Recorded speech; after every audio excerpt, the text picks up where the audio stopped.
I'm in trouble.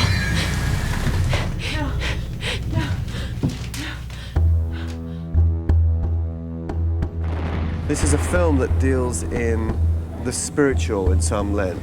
I think spirituality is often the quietest area of our lives. This is right up my alley. See, I'm really into this whole Voodoo and weaving and spirit world and conjuring spirits.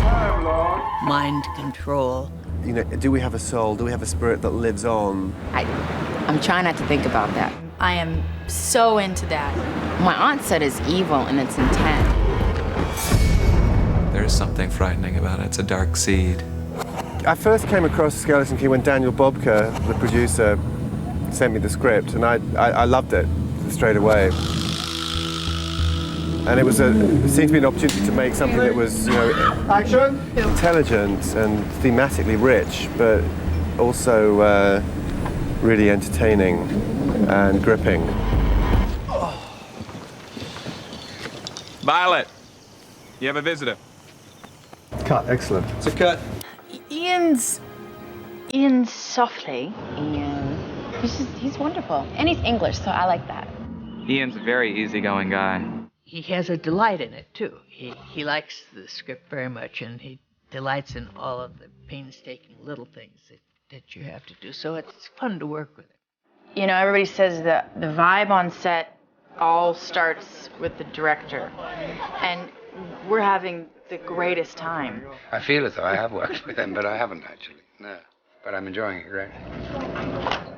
You know, Ian seemed like a real strong choice just because we want to get amazing performances from the cast, and we want it to be lushly atmospheric. The best horror movies are, the best scary thrillers are.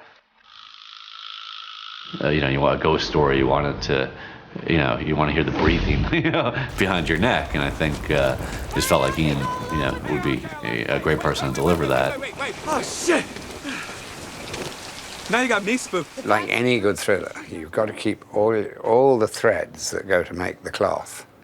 You've got to be absolutely certain that they are visible all the way through. I'm in the house.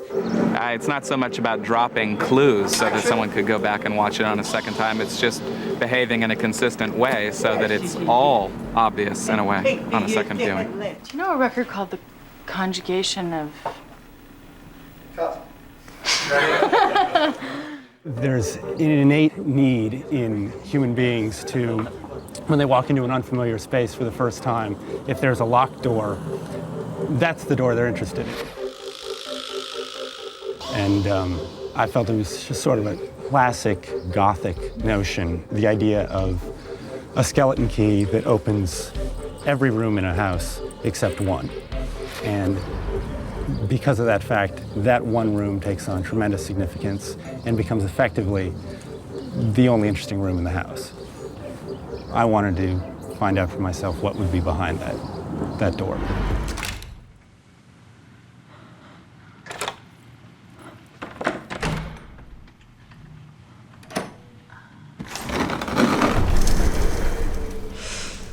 Here we go. Action!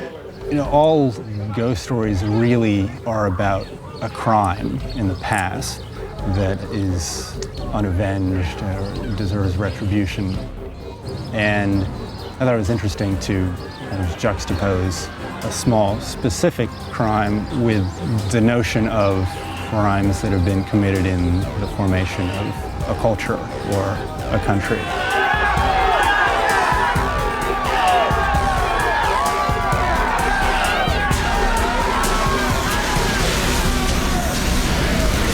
The party was Nice job, though.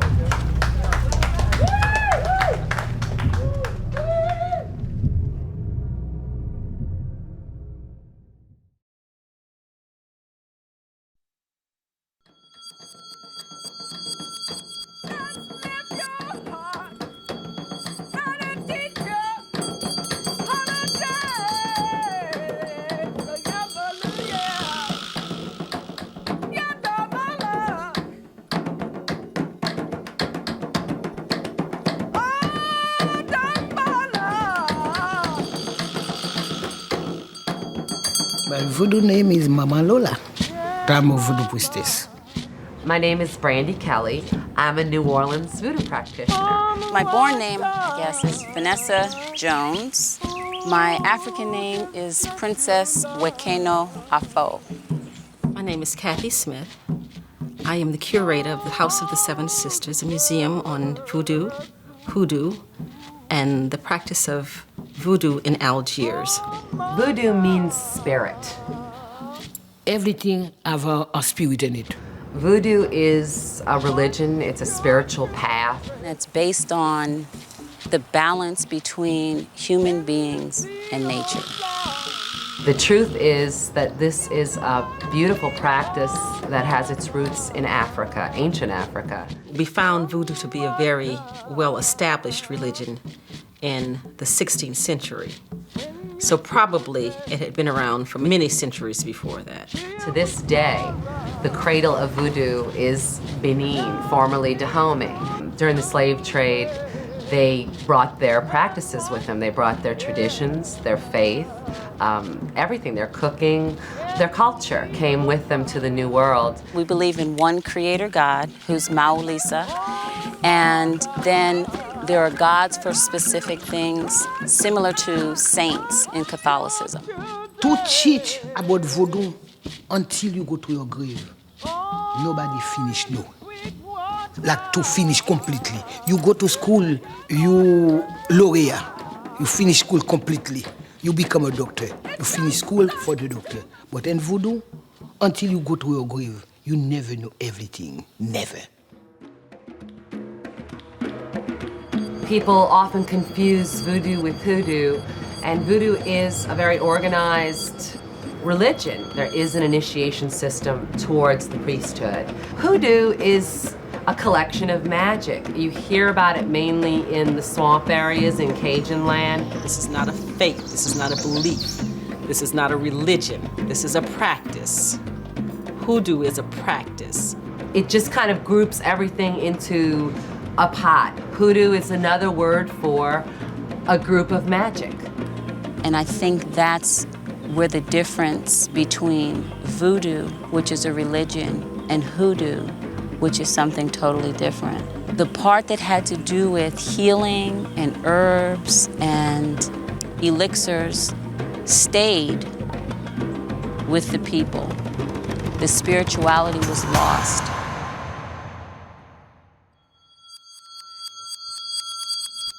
The Africans came to New Orleans, began using the same herbs as the Indian worshipers that they found here.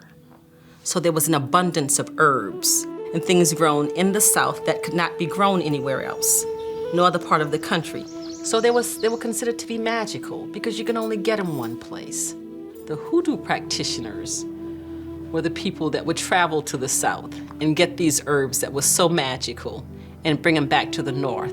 It got back to the Midwest as witchery, and again, the malpractice to use those herbs and to say if it can do anything that can do so much good, my goodness, there's got to be one that can do something really bad.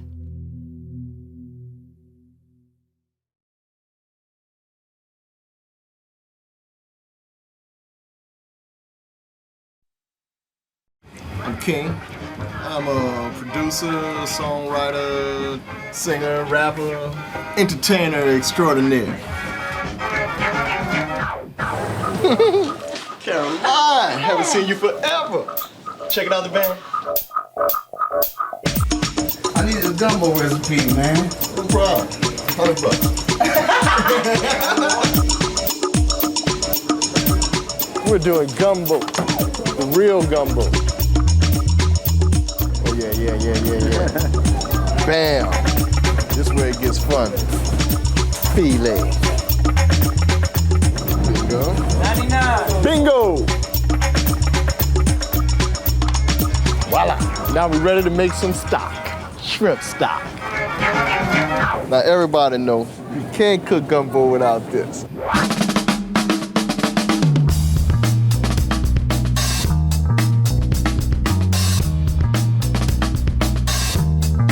Right, so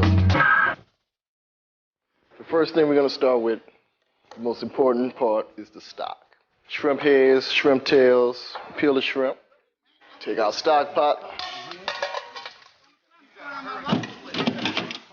fill the pot up. And filling. Okay. All right. Bang. Take an onion, it's stock, so you don't have to cut it fine. Throw it in the pot. Yeah. Same thing with the garlic. Throw it in. That's all good. We're gonna use celery. Bay leaf. Once it starts boiling, bring it to a simmer and let it cook for minimum an hour. But maximum 8 hours. The secret to my gumbo. No, but it's the depth of the core. Check it out. I'm serious. Let me show you. Flour and oil, equal parts. Simple as that. That makes the roux. Cook it till it gets dark. The color of a Hershey bar. But you have to keep stirring it because if it burns, that's it. You gotta do it again.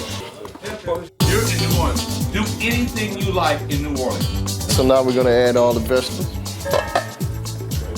We'll cook the vegetables in here until they caramelize. Right now, we're only gonna add in the gizzards. Gizzards gonna cook about 2 hours. We gotta cook them till they get soft. Oh yeah. Now it's time to add the stock. Sausages. The ham. The turkey necks. Chicken feet for decoration.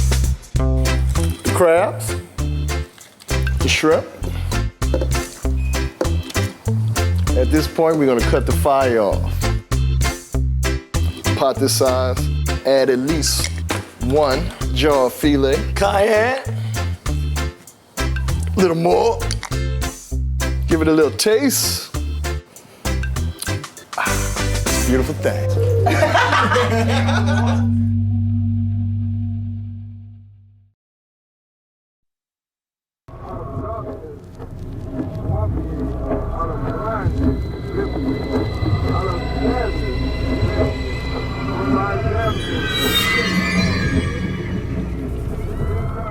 When I first read the script for Skeleton Key, I was really excited because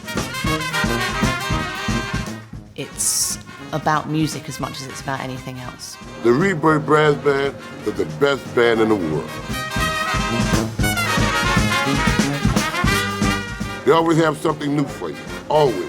They keep you moving. If you're running late, they'll put you back on time.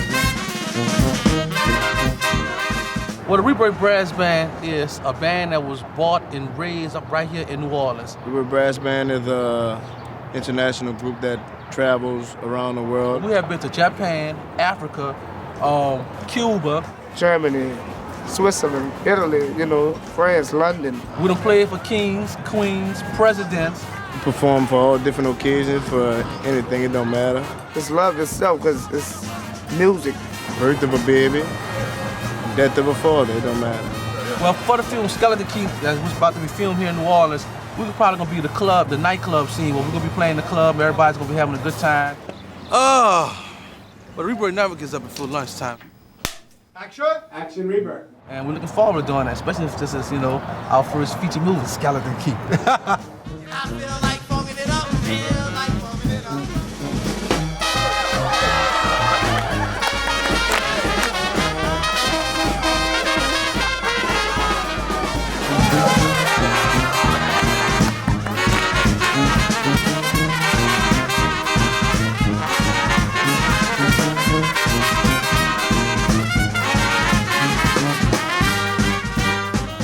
Everybody's heard about New Orleans jazz, but there are other types of music. There's kind of urban hip-hop, which down here is called bounce.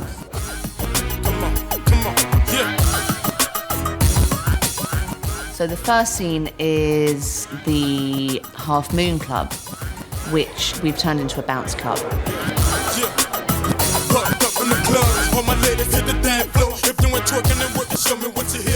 It's got a vibrancy and a youthfulness here, which is incredible, and that's why we put it in the film. So we met the band, the 3rd Infantry, at a club one night. We talked about various songs that they had, and then they phoned me up a couple of weeks later and said, we've written this other song, we think it's absolutely fantastic. So she's working, okay. Bounce your body, body, bounce your body, body, move your body, body, move your body. Heard it, played it to Iain, the director. He absolutely loved it. Okay, here we go. Bring the music up for a second. Let's feel the love. Bring it up, Michael. Whatever it is not your average addict. She says it's been locked up ever since they first moved in. There's a scene in the film where we actually have what's called a spiritual church service, which is something that's particularly common in New Orleans. When I first got here, I went to a couple of churches and listened to different choirs. And then we were put in touch with this one choir, the Ebenezer Church Choir. Yeah, what happens is that there's a blessing, and then she thinks somehow harm is being done to him, so she gets scared. The transition was unusual, because usually we will start a song off the same beat. But he wanted it a little slow at first, and then go into this upbeat, almost like an African beat also he put into it.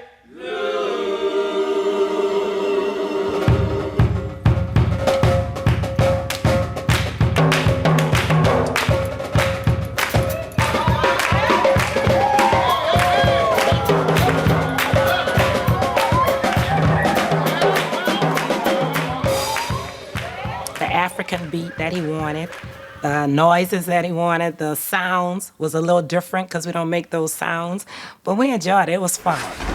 So real. I mean, the choir was amazing. So it just has, that eeriness to it. I mean, even just listening to like the Conjure record, for instance, I was spooked every time it's gonna take, just naturally. One main element in the movie Skeleton Key is the discovery of a Conjure record that Kate Hudson's character finds.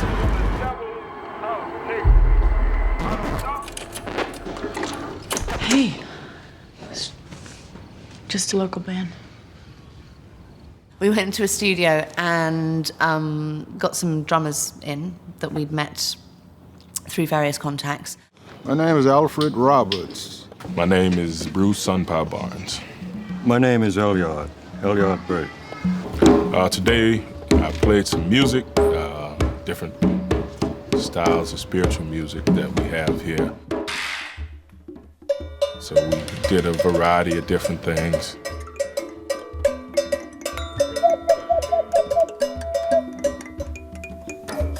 And, called on some spirits to come in and take over the session. It's not to identify a particular rhythm. Spiritual means to let it happen, to not try to guide it, not say it's right or it's wrong, let it happen. And if you go there, it's going to be right.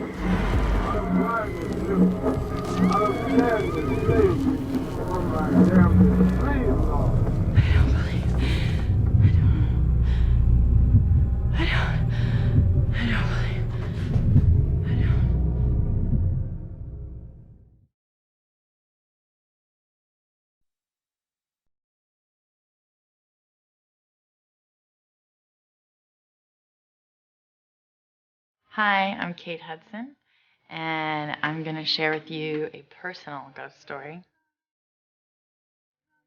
When I was a little girl, my mother was shooting a film in London, and she rented this house that was a couple 100 years old. Very simple. They believe that the ghost that lived in this house was a little boy. And every night, I would fall out of my bed. And every night and day, I would trip over the same corner in a doorway, under a doorway, which was the same doorway that you used to see this wisp of light or a spirit go by the door.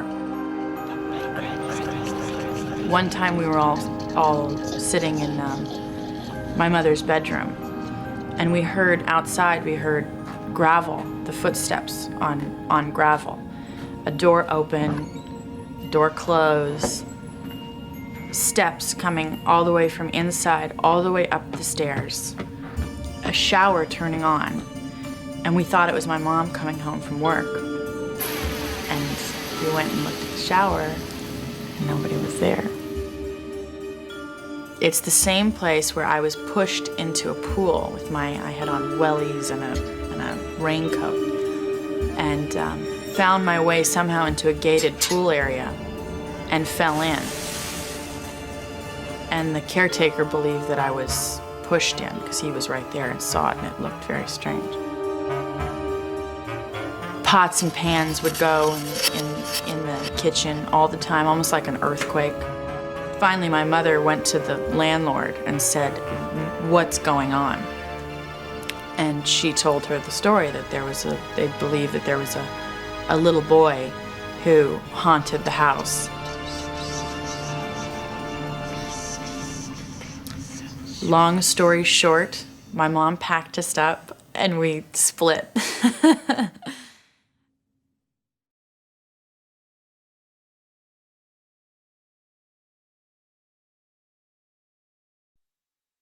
I don't remember during the slavery days, I don't remember that. To get the people to work after the war, and that was hard.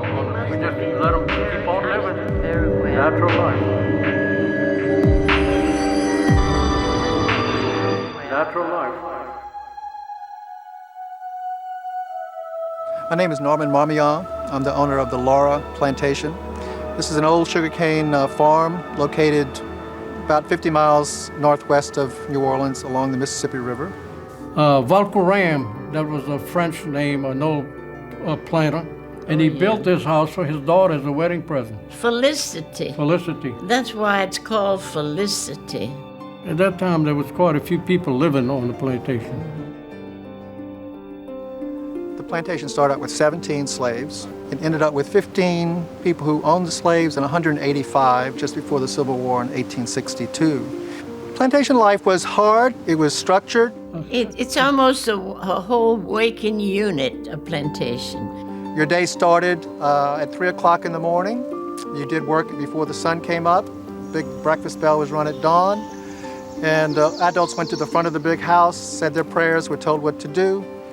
Their children, who were 6 to 12 years of age, followed them, carrying heavy buckets to the back of the big house where the kitchen was, had the buckets filled with milk and butter and what we call cottage cheese today. And the children's first job of the day was to walk down the row of slave cabins, 69 of them, for a distance of 3.5 miles, and distribute that for breakfast at dawn. Your daily routine ended at about 10 or 11 o'clock at night. They were paid usual wages, whatever it is. Well, it wasn't very much at that time, you know, in those days. A sugarcane cutter would get about, in today's money, $500. Now, the men who were supervising, who were slaves, the sugar makers, would get as much as $3,500 in today's money. What did they do?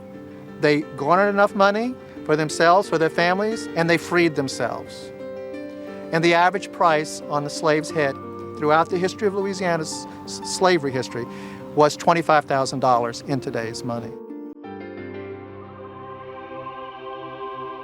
The first slaves to Louisiana were all from Senegal. They were basically from the same tribe, the Bambara tribe of Senegal. And when the Bambara tribesmen came here, they were specifically suited for what the French wanted, to build a colony. The Bambara tribesmen knew how to grow the crops here, they knew how to build houses, they knew brickwork, they knew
One of the great things about the film, for the audience and certainly for me as the director, was the fantastic cast that we had.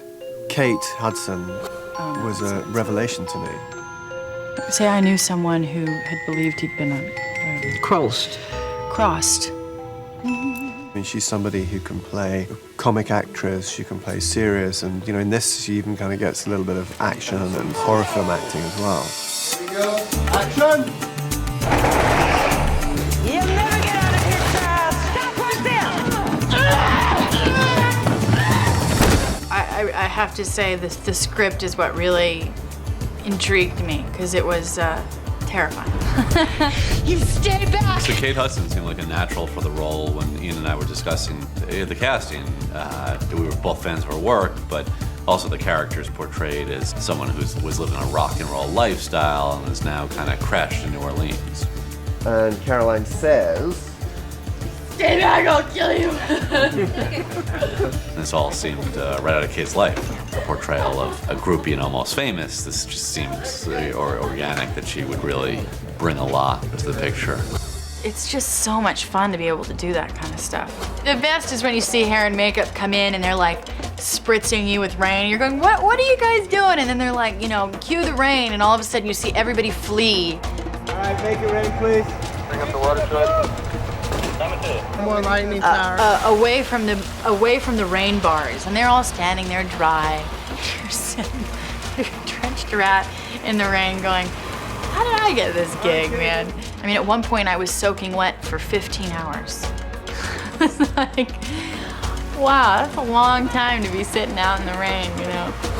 Stand by and action! But it was fun. It was really fun, you know, running through mud and crawling through mud and in the pouring rain. Where are you?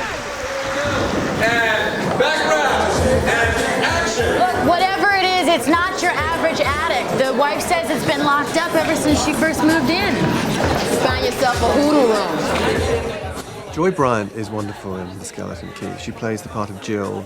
Jill's from New Orleans, so she's just freaked out by the whole idea of it being out in the swamp and being away and stuff. Whoa. Terrebonne Parish. I get my hours, freaking swamps, and I get paid. So I'm not really a fan of her working there, but you know, $1,000 a week is a pretty good gig, so I can't really knock her for that. They got gators in the swamps and guys missing teeth. For $1,000 a week, also. Joy's part in the film is really to be the voice of reason. She's the voice of the audience. She's the person that says, don't go there. I don't believe in it, but I don't want to mess with it either. And I think she plays that beautifully because she's a very naturalistic actress. Oh, you don't believe in this stuff? I don't, but I'm not just gonna mess around with it, so you wanna go in? Go ahead. Listen, when I introduce you, just let me do most of the talking. Everywhere you look, it's a whole new world all around you. It's like being born. Yeah, Peter Sarsgaard, who's playing Luke, you know, we wanted to get someone really good. And he looks great on screen. I think he's one of his strengths is that he's somebody you want to watch, that your eye is drawn to him on the camera. Once we're getting affairs in order. We were all talking about him as a great candidate for the role, and he was someone that Iain had known. As it came time to casting the role, he quickly emerged as, you know, the person to go after. His wife's having kind of a rough time with it. In this role in Skeleton Key, it's all about not giving too much away in the way that he plays, and I think from that point of view, he's perfect. I'm Luke Marshall, a state lawyer. You know, I thought about it from a number of ways, I guess. I found these videos, people like Roscoe Holcomb, Son House. You're a superstitious person, Carolyn? A kind of attitude, as a style. I think I thought of myself as a performer, also. Must have some kind of bedside manner, huh? So I paid special attention to my shoes, and then once I started doing that, I saw like all these blues guys and the way that they would dress to, like, you know, on the cover of their album or something, or in a club, pictures of them. You know you're the only woman in my life. I know no such things, and remove your perspirations. I really wanted to have a kiss with Jenna Rollins, but I guess we've striked that. I figured we were lovers, you know. We might as well slip one in there somewhere. But I think when I first told Iain that, he said, just try it at some point, and I haven't quite gotten the nerve up.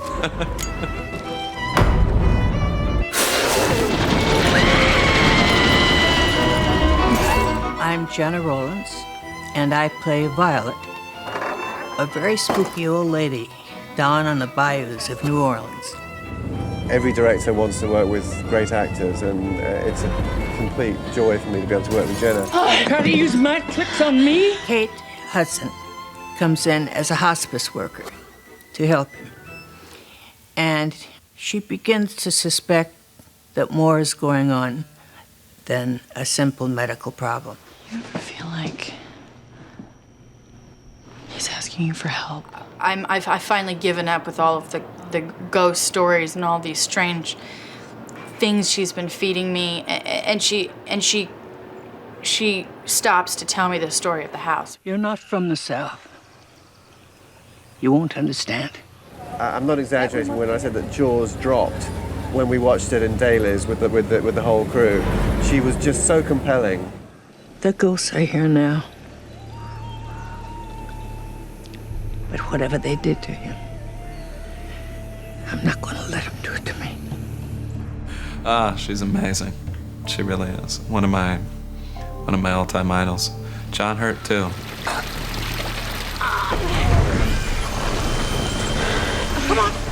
This is the role of Ben, which a lesser experienced actor might have interpreted as being not a very demanding role, because for a lot of the time he sits in a catatonic state.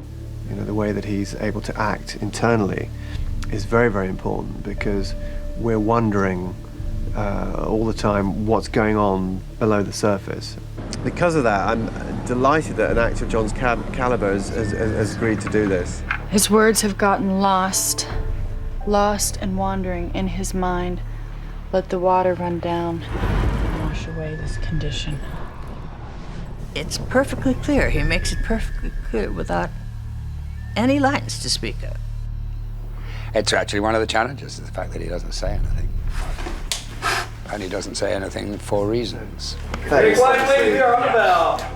John Hurt brings tremendous sympathy to what's really a central role in the crux of the mystery of what's going on in this house. This is a scene where everything could actually change around. Everybody could be dancing with different partners. But as it happens, that's not to be the case.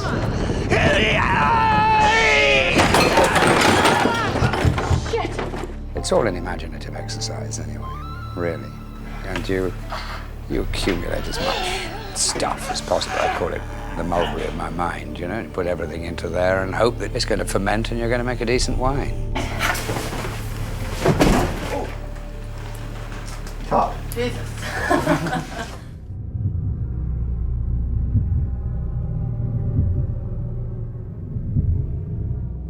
Absolutely brilliant. So talk to me just a little bit about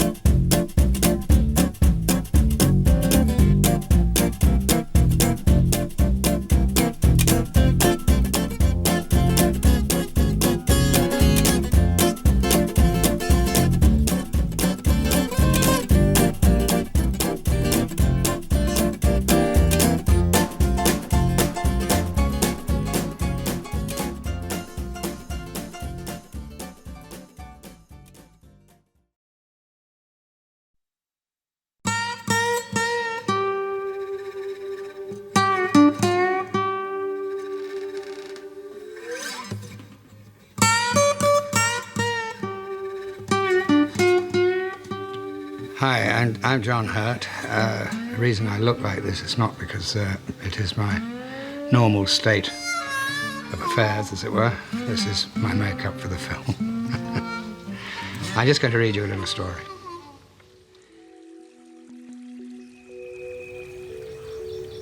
I have about 85 years of good memory to call on. I'm 90, so I'm not counting my first 5 years of life. My earliest recollection is the day my old boss presented me to his son, Joe, as his property. I was about 5 years old, and my new master was only 2. I never went into books. used to handle a big dictionary 3 times a day, but it was only to put it on a chair so my young master could sit up higher at the table. I never went to school. I learned to talk pretty good by associating with my masters in their big house. I married only once and was blessed in it, with 45 years of devotion. I had 13 children and a big crop of grandchildren. Lots of old slaves closed the door before they told the truth about their days of slavery. And when the door is open, they tell how kind their masters were and how rosy it all was. You can't blame them for this, because they had plenty of early discipline, making them cautious about saying anything uncomplimentary about their masters. I myself was in a little different position than most other slaves, and as a consequence have no grudges or resentment. However, I can tell you the life of the average slave was not rosy. Even with my good treatment, I spent most of my time planning and thinking of running away. I could have done it easily, but my old father used to say, no use running from bad to worse, hunting better.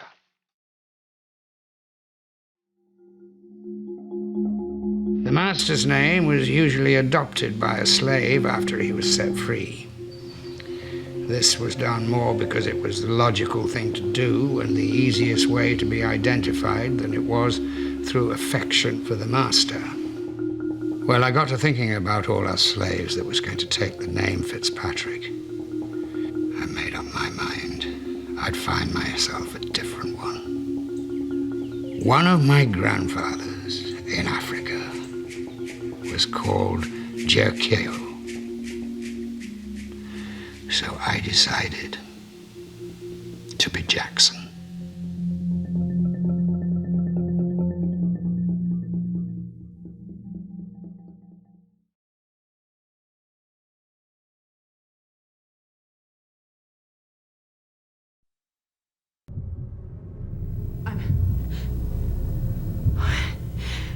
I'm at 1750 Bayou Chapelette in Terrebonne Parish.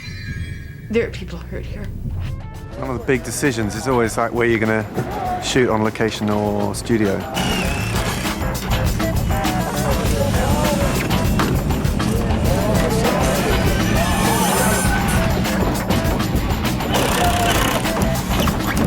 Logistically, it's more difficult to shoot on location, but I mean the benefits we've got here, I think, as well as the visual scale that you never really kind of replicate on the studio. You can do everything, but you're always finding yourself in the back of your mind thinking, well, you know, what do we really need?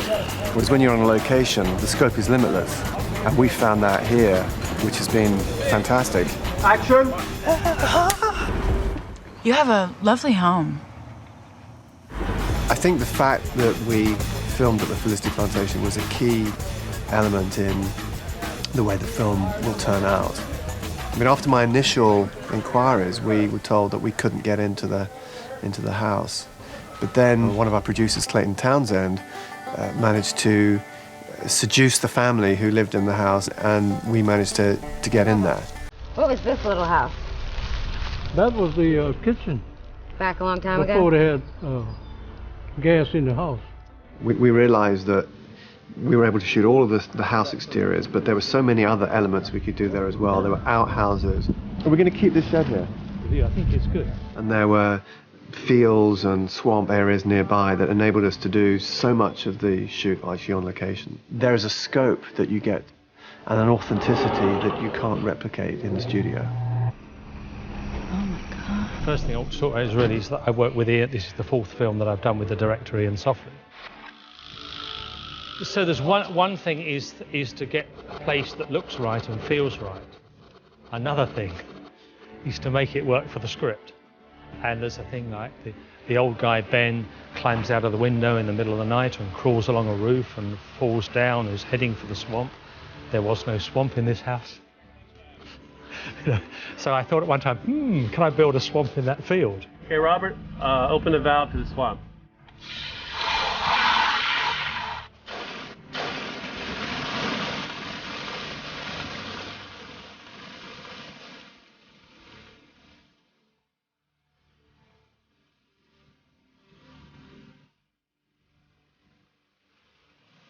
I think other people thought I was crazy, but it worked all right. While we were looking for a house, we imagined that we were going to find a plantation house with a perfect oak alleyway down to the banks of the Mississippi. And unfortunately, when we found the house that we wanted to use, it didn't have an oak alleyway down to the banks of the Mississippi. But then we found this place, Evergreen, which remarkably has got two parallel oak alleyways planted 100 years apart, which actually suits the story of our film, where we've got flashbacks to nearly 100 years ago. And so what I wanted to do here was to build the perfect 1920 house in front of it, which is over there.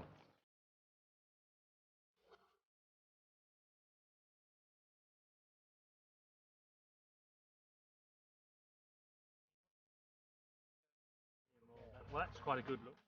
Have that in the middle. Maybe it's a combination of some real formalized pieces. The other benefits, I think, are more imperceptible, which is the effect that it has on the actors. I think, for example, with Kate, she understood by being on location what it was like to travel out of the city into the bayou, into the swamp area, so that we were making that journey every morning ourselves. It was almost like a kind of part of the actors' preparation.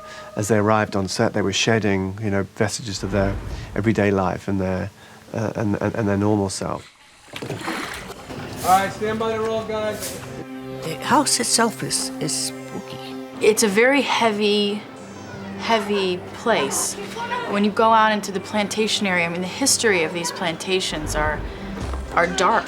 It has very, very powerful connections and so on, which you're going to think about without any question. Beamer! May not be actually necessarily quite the right ones. The actors become more aware of the history of the location, a little bit more aware of the background to hoodoo, because they're living in the place where it came from, the place that inspired the story.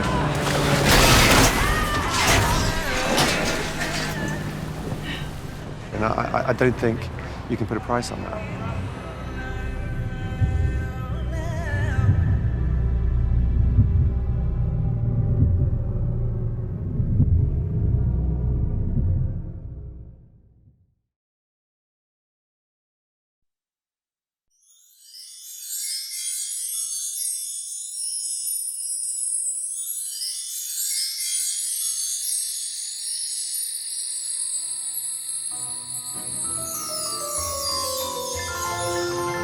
Hi, I'm Jenna Rollins, and I'm going to read you a magical spell for love and friendship. On a popsicle stick, write your full name. On the other side of the stick, write the full name of the one you desire. Get a jar or bottle big enough to put the popsicle stick inside, and fill the jar with honey and sugar. Tightly seal the jar so that its contents will not spill. In your mind, get a clear image of the person whose name you have written on the stick opposite your own. Shake the bottle as you chant 5 times. Sweet, sweet thoughts of me you will think constantly. Each time you shake the bottle, the person will think sweet thoughts of you.